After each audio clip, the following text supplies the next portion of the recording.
Bonjour, nous allons continuer à découvrir l'histoire de la maternité suisse d'Elne et d'Elisabeth Heidenbelt. Je vous l'ai dit, l'idée c'était d'abord de faire connaître cette histoire extraordinaire aux Français et puis aussi de dire merci à Elisabeth tant qu'elle était encore parmi nous. Et ça a marché. En effet, la mairie d'Elne avait demandé pour elle la Légion d'honneur, c'était bien le moins.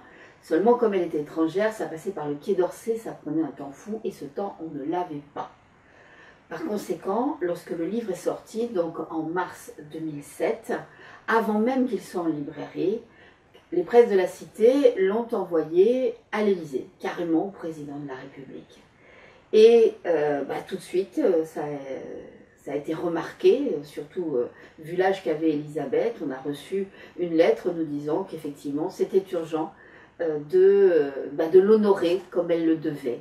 Et le 23 avril 2007, l'ambassadeur de France à Vienne, puisqu'elle habitait en Autriche, à côté de Vienne, à Reckawinkel, donc l'ambassadeur de France lui a décerné donc la médaille de la Légion d'honneur. 23 avril 2007, en fait, c'est la dernière chose que Jacques Chirac a signée entre les deux tours de l'élection présidentielle. Alors bon, inutile de vous le dire, pour Elisabeth, ce n'était pas le problème, les breloques, ça ne l'intéressait pas beaucoup, mais pour nous, c'était important de lui dire merci. Elle, pour elle, ce qui a été beaucoup plus important, c'est que ce livre, donc, qui a reçu pas mal de prix, notamment celui des vendanges littéraires, et puis le prix Zarok pour la mémoire, que vous voyez là, a permis à des tas d'enfants nés à la maternité de découvrir en fait véritablement quelle était leur histoire. Ils n'en connaissaient que quelques bribes et ils ont repris contact avec elle. Elle était tellement contente de nous dire au téléphone ou par écrit, voilà, 2 de mes enfants de Barcelone sont venus me voir, une de mes enfants de Paris m'a écrit, et d'avoir retrouvé celle et ceux qu'elle appelait ses enfants, ça a été le bonheur de ces dernières années. Comme quoi, je n'avais pas tort d'appeler le livre « Les enfants d'Elisabeth », c'est comme ça qu'elle les a toujours considérés jusqu'au bout, elle qui n'a jamais eu d'enfant elle-même. Et Elisabeth, justement, nous allons la retrouver au moment où elle accueille Thérèse pour lui faire prendre un bain, donc à son arrivée à la maternité. Donc il s'agit de Thérèse. Elle laissa tomber la couverture et la poussa du bout du pied dans un coin. Elle n'arrivait pas à se résoudre à enlever la veste. Elle n'était pourtant pas prude avant, mais dénuder ce corps meurtri et enflé qu'elle ne reconnaissait pas, et l'exposer ne serait-ce qu'à sa propre vue, était au-dessus de ses forces. Sa veste, le pantalon retenu par une ficelle et les lambeaux de chemise qui recouvraient sa peau étaient la cuirasse qui l'empêchait de s'effondrer, son ultime rempart. « Eh bien, vous n'êtes pas encore déshabillée ?» La directrice revenait, une serviette sur l'épaule. Elle l'a pris pour essuyer ses mains mouillées, tout en dévisageant Thérèse avec un sourire engageant. « Je vais vous aider à retirer cette vieille veste d'uniforme. Elle est raide de crasse et elle grouille sans doute de vermine. Vaudrait mieux la brûler, hein. »« Ah, jamais !» Thérèse fit 2 pas en arrière pour se mettre hors de portée. La directrice ne parut pas s'en formaliser. Sa voix ne trahissait aucune impatience lorsqu'elle reprit. « Alors nous la laverons. C'est sans doute un souvenir. Peut-être appartenait-elle à un soldat de vos amis. Quelqu'un qui vous est cher. » « Non, c'est la mienne. » Cette fois, elle eut la satisfaction de voir la directrice scier. Ainsi donc, son impassibilité exaspérante avait ses limites. « Je suis milicienne. Je me suis engagée le jour même de mes 18 ans, » annonça Thérèse fièrement. La directrice avait recouvré ses esprits. Elle leva un sourcil interrogateur, intéressée. « Vous étiez brancardière, chargée des transmissions, combattante. » Les sourcils se froncèrent au-dessus des yeux clairs. Thérèse porta l'estocade. « Avec un fusil, dans une brigade d'infanterie. J'ai combattu à Teruel, où j'ai eu plus peur de mourir de froid que d'une balle fasciste, et sur le fond de l'Èbre, où la balle en question m'a rattrapé. J'ai été blessée au bras. Voulez-vous voir la cicatrice ?» Elle s'apprêtait à faire glisser sa manche, mais la directrice semblait penser à toute autre chose. « Vous avez tué ?» La voix était toujours aussi égale, mais le ton n'admettait pas la dérobade. Thérèse haussa les épaules. « Quelquefois, je suppose. Quand ça mitraille de partout, comment savoir qui a touché ?» Mais on me confiait surtout des missions de liaison. Comme estafette, je n'avais pas mon pareil. Je me glissais partout sans que ces maudits requêtes aperçoivent même mon ombre. Le souvenir de ses exploits militaires passés l'avait fait se redresser. le menton levé et le cou raidi, presque au garde à vous. Mais une nouvelle quinte de toux la plia en deux. La directrice s'empressa. « Nous reparlerons de tout cela plus tard. Il faut d'abord vous soigner. » Elle fouilla dans la poche de son grand tablier blanc à bavette qu'elle avait enfilé par-dessus son pullover et sa jupe. « Tenez, voici le baume du Pérou dont je vous ai parlé. Enduisez-en généreusement tous les endroits où vous avez des plaies. Hein. Et voilà du flit contre les poux. Vous enlevez tout ce que vous pouvez avec ce peigne fin, et une fois les cheveux lavés, vous pulvérisez. Un foulard par-dessus pendant la nuit, le tour devrait être joué. » Après avoir vérifié de la main le bon ordonnancement de ses cheveux clairs nattés, enroulés en couronne autour de sa tête, elle tendit en souriant 2 doigts vers les mèches inégales qui bouclaient dans le cou de Thérèse. « Ah, il n'y aura pas besoin de sortir les ciseaux, c'est aussi bien, puisque vous avez déjà les cheveux courts. » Et encore, là, ils ont repoussé. À nouveau un froncement de sourcils. Mais cette fois, Thérèse n'avait plus la force ni l'envie d'expliquer. À quoi bon? Qu'aurait-elle pu y comprendre, cette jeune Suissesse bien propre? Et que lui dire? Qu'elle avait refusé de quitter ses compagnons de combat avec qui elle avait déjà vécu tant d'heures tragiques, et qu'elle avait coupé court, presque à ras, ses longs cheveux noirs avec la lame émoussée d'un vieux canif quand elle avait vu les gendarmes mobiles séparer les hommes des femmes par de nouveaux barbelés dans le camp. Elle n'était pas la seule d'ailleurs à avoir agi de même. Une trentaine de miliciennes s'étaient ainsi dissimulées au milieu des hommes, soldats parmi d'autres soldats, le calot rabattu sur les yeux, les poings au fond des poches, le col de la capote relevé. Les gardes n'y avaient vu que du feu. Thérèse avait ainsi partagé pendant plusieurs mois une chabola, une lutte, faite de roseaux et d'un bout de tôle ondulée à moitié enterré dans le sable, avec une demi-douzaine de ses frères d'armes, jusqu'à ce qu'elle ne puisse plus leur dissimuler sa grossesse. Et c'était Andrés lui-même qui l'avait supplié de se dénoncer, afin de rejoindre l'îlot des femmes et de bénéficier ainsi de conditions de vie un peu meilleures. Une maigre paillasse dans une baraque glaciale, sans même un plancher pour isoler du sable, 50 grammes de pain et un verre de lait en plus, valait-il de se retrouver ainsi seule et abandonnée? Comme si la défaite, l'exil, les humiliations et les privations ne suffisaient pas. Désormais, elle n'était même plus une combattante, juste une femelle pleine qui attendait de mettre bas. Non, décidément, personne ici ne pouvait comprendre. Un spasme soudain tordit ses entrailles, la dysenterie encore. La sueur perlait à son front, son ventre tendu émit un gargouillis de mauvais augure. Son regard traqué chercha désespérément un endroit où se soulager. Vite! Les toilettes sont derrière l'escalier. Elle fila en courant par la porte que la directrice, compréhensive, lui tenait ouverte. Elle l'entendit vaguement qui ajoutait « Au fait, je m'appelle Elisabeth. Si vous avez besoin d'autre chose, vous savez où me trouver. » Mais un nouveau gargouillis, lui rappelant l'urgence de la situation, la jeta dans le réduit salvateur.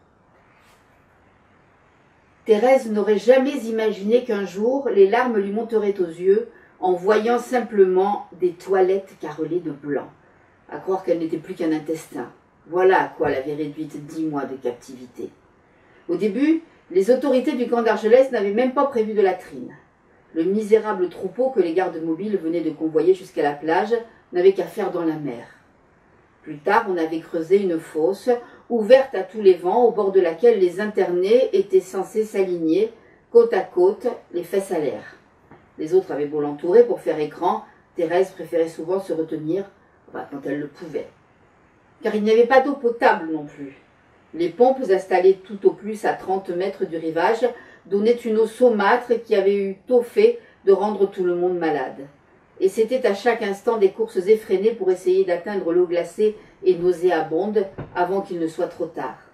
Ensuite, les Français avaient installé des cabines métalliques, toujours à même le sable.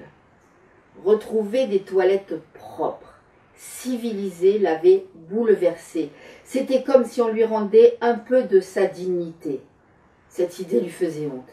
Comme si la dignité humaine se mesurait à une cuvette en faïence et à une chasse d'eau actionnée par une chaîne. Elle ressentait encore un vague écœurement, tandis qu'elle redescendait l'escalier pour rejoindre la salle commune, un foulard autour de ses cheveux humides. Se plonger dans l'eau chaude avait été un délice. Cependant, elle avait écourté son bain le plus possible. Pas question de s'amollir, de se laisser aller, ne jamais baisser sa garde. La directrice avait paru étonnée de la rapidité avec laquelle Thérèse était sortie de la baignoire, mais elle n'avait fait aucun commentaire. Sans un mot, elle lui avait enlevé sa vareuse, qui n'avait plus de couleur, et le pantalon troué, qu'elle ne pouvait plus fermer depuis longtemps, contre la promesse de les lui rendre propres. Elle lui avait apporté en échange une robe sans ceinture et un chandail de laine. Thérèse, répugnée, a abandonné son uniforme de combattante pour la panoplie de la parfaite femme enceinte, mais elle devait bien reconnaître qu'elle se sentait mieux ainsi, libérée de ce carcan raidi de crasse qui l'engoncait. De cela aussi, elle avait un peu honte. Elle avait l'impression de renier ses frères d'armes. « Thérèse, attends-moi » L'appel, venu du palier au-dessus d'elle, lui fit lever la tête. Elle eut du mal à reconnaître la silhouette qui se hâtait maladroitement, gênée comme elle l'était par son gros ventre, pour la rejoindre. Ce n'était pas tant qu'elle soit vêtue de propre et enturbanée comme elle-même. La différence venait surtout de ce que le visage de Susanna, débarbouillé au savon, avait perdu les couleurs trop vives qui durcissaient ses traits. Sans ce maquillage outrancier, elle paraissait soudain si jeune, vulnérable. Elle ne devait pas avoir plus de 16 ans. Thérèse en avait aperçu des filles comme elle au camp. L'œil charbonneux, la lèvre rouge, le rire haut perché et le déhanchement lascif quand elles croisaient le regard brûlant d'un homme à travers les barbelés. Elles allaient par 2 ou 3, se chuchotant à l'oreille des commentaires qui les faisaient glousser comme les petites dindes qu'elles étaient. Oh, il ne fallait pas confondre, hein. Elles n'avaient rien à voir avec la demi-douzaine de professionnels qui avaient repris leurs activités galantes dans la Casa de la Sevillane, un cabanon en bois divisé en boxes par de simples couvertures, où des hommes au regard fuyant se glissaient en échange de quelques cigarettes, une pièce de 10 francs, ou d'1 million de pesettes républicaines qui ne valaient même plus le papier sur lequel elles étaient imprimées. Les filles comme Susanna, déboussolées à la dérive, tentaient simplement d'oublier leur détresse et ce monde qui leur refusait une place et leur déniait jusqu'au droit de vivre en s'étourdissant. Thérèse avait méprisé leur frivolité aguicheuse, elle leur en avait même voulu. La République avait permis aux femmes d'accéder aux plus hautes responsabilités dans les entreprises, les syndicats, jusqu'au gouvernement, et bien sûr dans l'armée, où Thérèse avait ainsi connu une femme officier qui commandait 2000 hommes.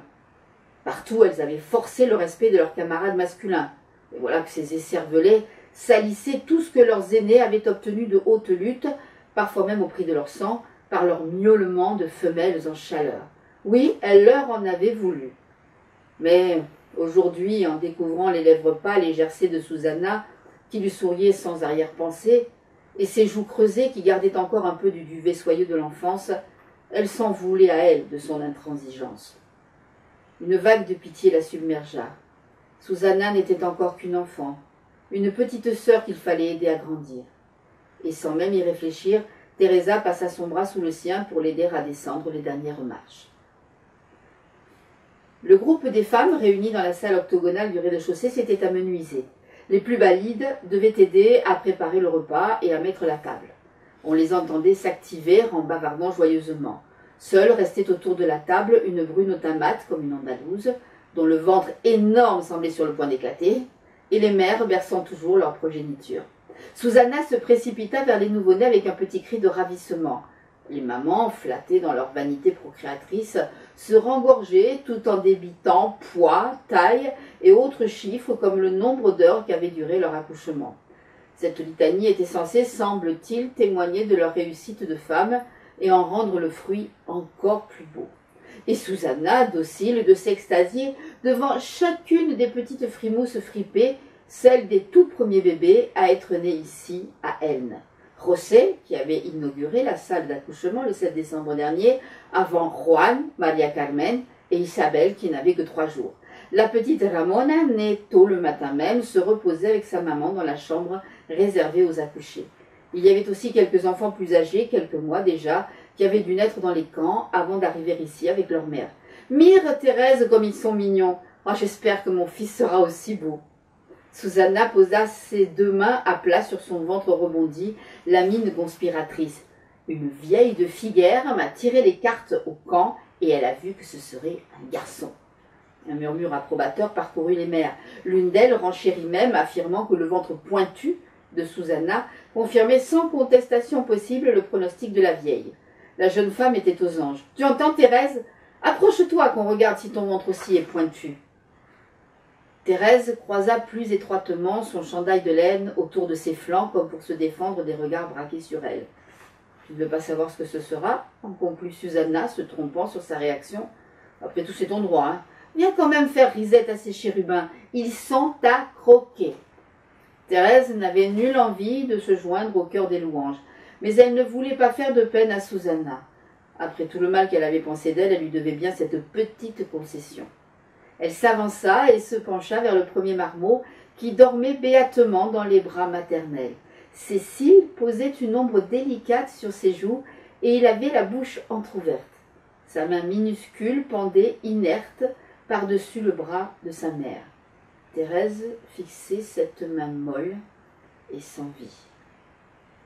C'était la seule chose qui émergeait des gravats. On aurait pu croire qu'il s'agissait du bras désarticulé d'une poupée cassée. La bombe larguée par l'avion italien avait frappé l'immeuble de plein fouet. Et puis les sirènes avaient sonné la fin de l'alerte et la population s'était répandue à garde dans les rues de Barcelone dévastées. Thérèse et son unité avaient reçu l'ordre de rechercher des survivants sous les décombres. Ils s'étaient mis au travail avec ardeur, sourds aux lamentations et aux pleurs qui s'élevaient de toutes parts, tendant l'oreille pour tenter de percevoir le moindre grattement, le moindre gémissement étouffé dessous les amas de briques et les blocs de béton, jusqu'à ce que cette petite main les arrête dans leur élan. Les yeux agrandis d'horreur, Thérèse recula jusqu'à la porte, tandis que la directrice annonçait « Señoras, c'est l'heure du repas, à table !» C'est ainsi donc que Thérèse est entrée à la maternité d'Elne pour devenir mère et changer mais continuer le combat d'une autre façon. Cette histoire-là, ce n'est pas seulement une histoire du passé, elle continue. Il y a de nombreux couples, notamment de Catalogne du Sud, qui ont été touchés par l'histoire de la maternité d'Elne. Et ils ont décidé d'appeler leur petite fille Elne, E-L-N-A. Alors comme il y avait aussi des petits garçons, il y en a qui s'appellent Naël, qui est l'anagramme. On a eu aussi quelques petites Élisabeth. Et toutes ces Elne, ces Naël et ces Élisabeth, Elisabeth ça n'existe pas en espagnol, hein, c'est Isabelle. Eh bien, on les rassemble tous les 2 ans sur le site de la maternité d'Elne. Et ce jour-là, eh bien, la maternité résonne à nouveau des cris et des rires d'enfants. Et ça, bien plus que toutes les décorations, ça aurait ravi Elisabeth et je suis sûre que de là-haut, elle les entend. Et elle est heureuse et fière de ce qu'elle a fait. Je vous laisse là-dessus et je vous dis à demain.